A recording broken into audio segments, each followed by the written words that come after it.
ہم جس دنیا میں رہتے ہیں وہاں تمام انسانوں کو اظہار رائے کی آزادی حاصل ہے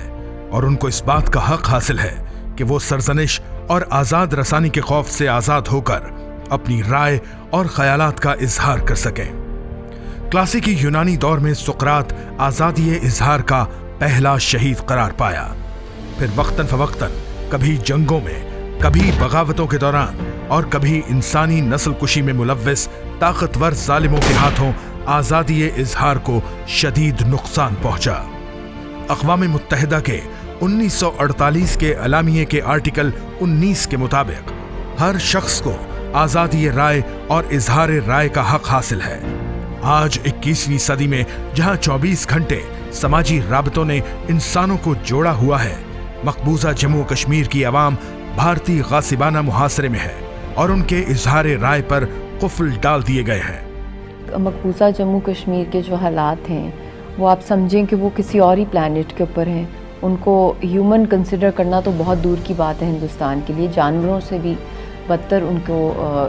مس یوز کیا جا رہا ہے یا ان کو مارا پیٹا جا رہا ہے۔ اور وہاں پہ رائٹس کی اگر بات ہو، فریڈم کی بات ہو، چاہے وہ اکنامک پولیٹیکل فریڈم ہو یا میڈیا کا فریڈم ہو، تو کمپلیٹ اس کے اوپر ایک بلینکٹ بین ہے کمیونیکیشنز کے اوپر۔ اگرچہ ہندوستانی حکومت ہمیشہ سے ہی ریاست میں معلومات کی آمد و رفت کو روکنے کے لیے سرگرم رہی، تاہم آرٹیکل 370 اور 35A کی منسوخی کے بعد ذرائع ابلاغ پر عائد پابندیوں کو اور بھی سخت کر دیا گیا تاکہ بھارت کے ظلم و جبر کی داستانیں دنیا تک نہ پہنچ پائیں۔ جس روز کشمیر کی خصوصی حیثیت کو منسوخ کیا گیا، اسی روز سے انٹرنیٹ سے لے کر واٹس ایپ اور فون سروس سے لے کر سوشل میڈیا تک ذرائع ابلاغ کے تمام ذرائع بند کر دیے گئے۔ کئی ہفتوں تک اخبارات بھی بند رہے اور جب ان کو دوبارہ چھاپنا شروع کیا گیا تو وہ تفصیلی رپورٹوں، اداریوں اور تجزیوں سے خالی تھے۔ The revocation of Article 370 and 35A, India put a total communication blackout in Kashmir. There was no internet, internet was shut down, even the phone lines and mobile phones, everything was shut. It was a total communication black hole in Kashmir. تھوڑی دیر کے لیے جب آن بھی ہو جاتا ہے internet تو اس کی speed اتنی سلو ہوتی ہے کہ آپ کمیونیکیٹ ہی نہیں کر سکتے ایک دوسرے سے، اور بہت سی اپلیکیشنز کو بلاک کر دیا جاتا ہے اور اکاؤنٹس کشمیریوں کے چن کے جو بھی کوئی اپنے سینٹیمنٹس کا ہلکا سا بھی اظہار کرے ہندوستان کی اس باربیرزم کے خلاف یا اٹراسٹیز کے خلاف، تو ان کو فوراً ہی بلاک کر دیا جاتا ہے، فیس بک اکاؤنٹس یا ٹویٹر اکاؤنٹس، کیونکہ اس پہ بھی انہوں نے کرفیو ڈالا ہوا ہے اپنا، اور پھر ان لڑکے لڑکیوں کو اٹھا لیا جاتا ہے، چاہے وہ ینگ اسٹوڈنٹس ہیں چاہے وہ بچے ہیں، اور ان کے خلاف ڈریکونین لاز امپوز کر دیے جاتے ہیں۔ تو جب ہم لوگ ان کا حال یہ دیکھیں کہ جو بچے یا یوتھ یا کوئی بھی ایک لے مین جو ہے کشمیر کا اپنا غصے کا اظہار کرتا ہے تو اس کو میڈیا چاہے وہ اپنے جس طریقے سے کر رہا ہے اس کو بھی سائلنس کر دیا جاتا ہے، اور جو رپورٹرز ہیں، جو پروفیشنل جرنلسٹ ہیں، جو فوٹوگرافرز ہیں، جو ویڈیوگرافرز ہیں، ان کے لیے تو بہت ہی مشکل ہے۔ سال 2020 میں کشمیر کی صورتحال کی وجہ سے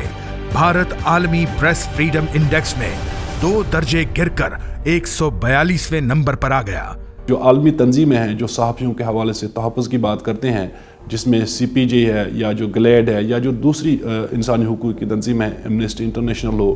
یا یونائٹڈ نیشنز کا ہیومن رائٹس کمیشن ہو، انہوں نے بھی کشمیری صحافیوں کے حوالے سے اپنی رپورٹس جاری کی اور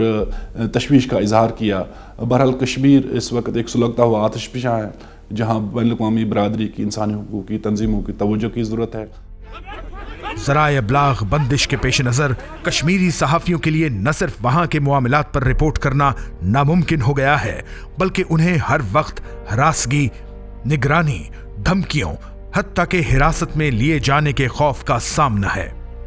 5 اگست 2020 کو ریاست جموں کشمیر میں میڈیا کی بندش کے بعد بہت سے صحافیوں نے بتایا کہ انہیں ہندوستانی حکومت کی جانب سے قائم کردہ نام نہاد سہولت مراکز سے رپورٹ کرنے پر مجبور کیا گیا تاکہ ان کی بنائی ہوئی میڈیا رپورٹس کو سینسر کیا جا سکے۔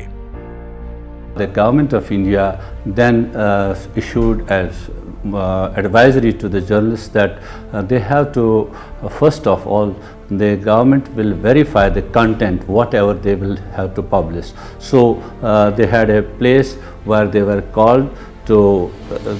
book their stories, and those stories were firstly verified by the government officials, the intelligence officials, so that the international world should not know about what is happening in Kashmir.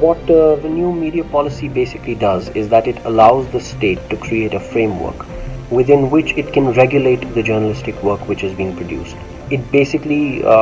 turns journalists into stenographers who can basically only do PR for the state and nothing more.